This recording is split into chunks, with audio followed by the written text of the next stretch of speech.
A vote in Parliament in favour of banning the IRGC wasn't enough to convince the Prime Minister to list it as a terrorist organization 6 years ago.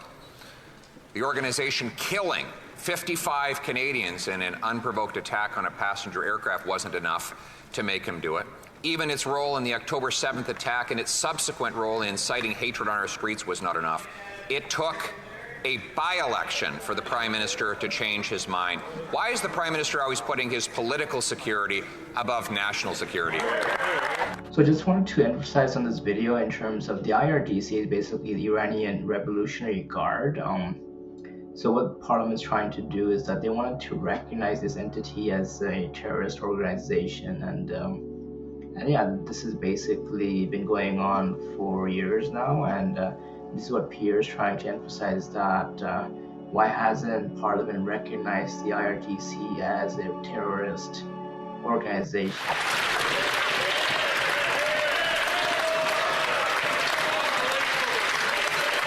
The Right Honourable Prime Minister. Mr. Speaker, today we've listed the IRGC as a terrorist entity.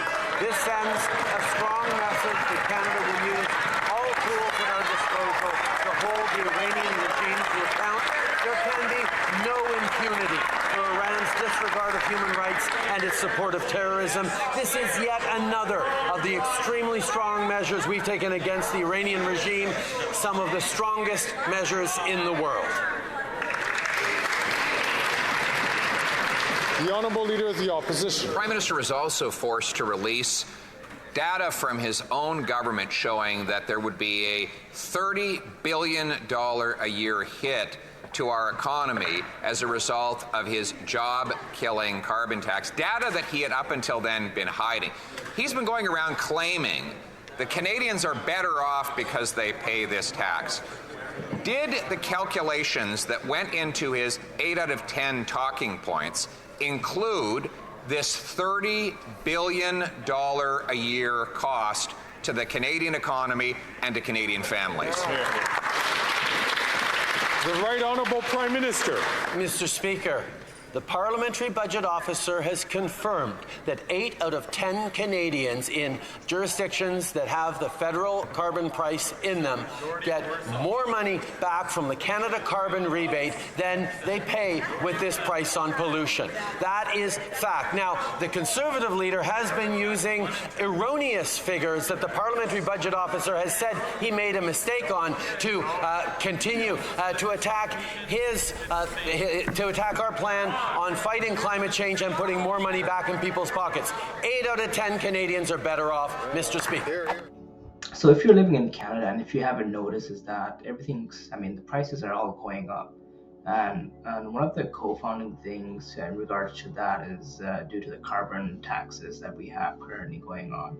So this is what Pierre is trying to do.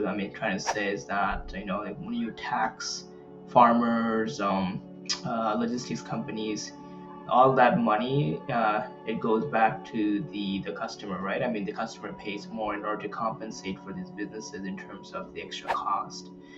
And this is what Pierre is saying, is that the carbon tax is actually costing Canadians billions of dollars. So what has the government been doing in terms of rectifying this issue? The Honourable Leader of the Opposition. Does that include the $30 billion a year economic cost when distributed among those 8 out of 10 families?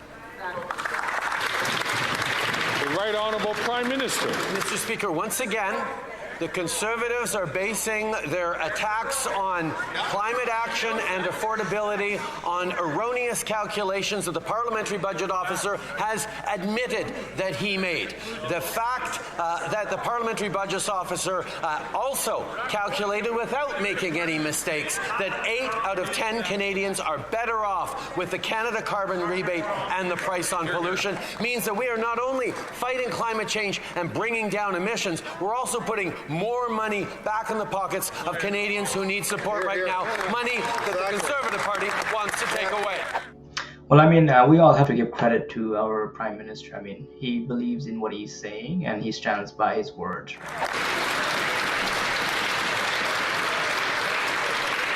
The Honourable Leader of the Opposition. I'm not using parliamentary budget officer numbers. I'm using numbers that this Liberal government has now published. This government has admitted that their carbon tax will hit Canadians with $30 billion in annual losses to wages and higher prices. That is their data. They published it. So once again, very specific question. When he claims that 8 out of 10 are better off, does that include the $30 billion of costs that he now admits that the government will impose on the economy? The Right Honourable Prime Minister. Mr. Speaker, I don't know how much clearer I can be, but I'll try.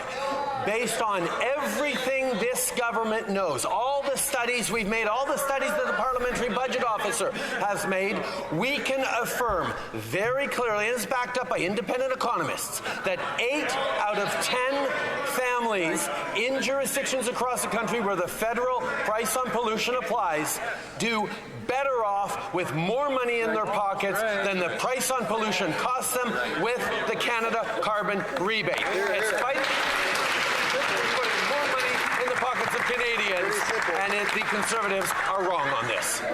You've heard both sides of the story here, so I mean, I'll let you be the judge of that in terms of, please leave your comments down below in the comment section, as well as, please let me know, like, do you feel that due to the carbon tax, like you have more money in your pocket, or is it like that your pockets are more emptier now than ever before, right? So I mean, it's up to you, like what do you decide? So please leave your comments down below, and please also do subscribe to my channel for more.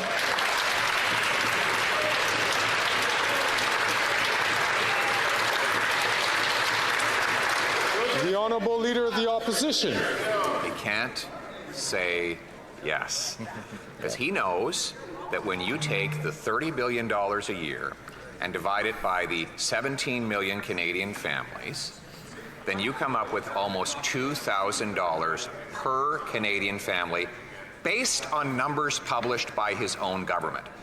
So it's like him saying, you can afford this house as long as you don't take into consideration the down payment and the monthly mortgage payments. If you take out $30 billion of costs, you don't have a real calculation. So why doesn't he put the $30 billion back into the calculator and show Canadians whether they're really better off?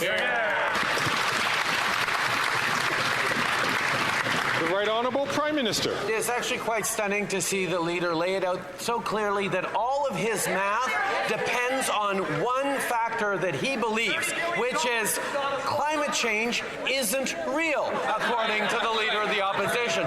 That's the only way to make sure his math works. If he says there are no costs to Canadians of extreme weather events, there are no costs to Canadians about degrading competition when the world is switching towards greener solutions. If you don't believe in climate change, then his math works. But if you know that climate change is a real threat to Canadians and the economy, then we need to act, and that's what we're doing.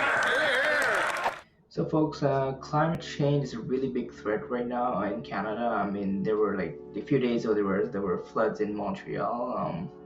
There's also heat waves in Alberta. There's also heat waves in BC, forest fires in BC. So climate change is a really big threat. So I do agree with Prime Minister Trudeau here, but I just want to know what your opinions are. Like, is Pierre right on this in terms of the math doesn't add up? Like, or do we have an alternative in terms of fighting climate change rather than a climate change tax, which is the carbon tax? So leave your comments down below.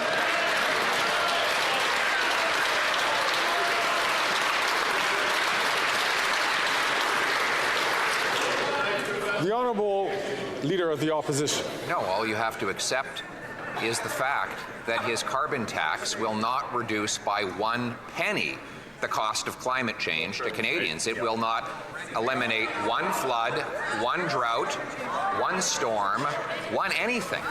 His carbon tax literally does nothing to change the weather or the climate. What it does is makes Canadians poorer. So will he finally admit that all along he's been misleading Canadians, that he knew he had the data that Canadians pay more and get less and get screwed over by the carbon tax?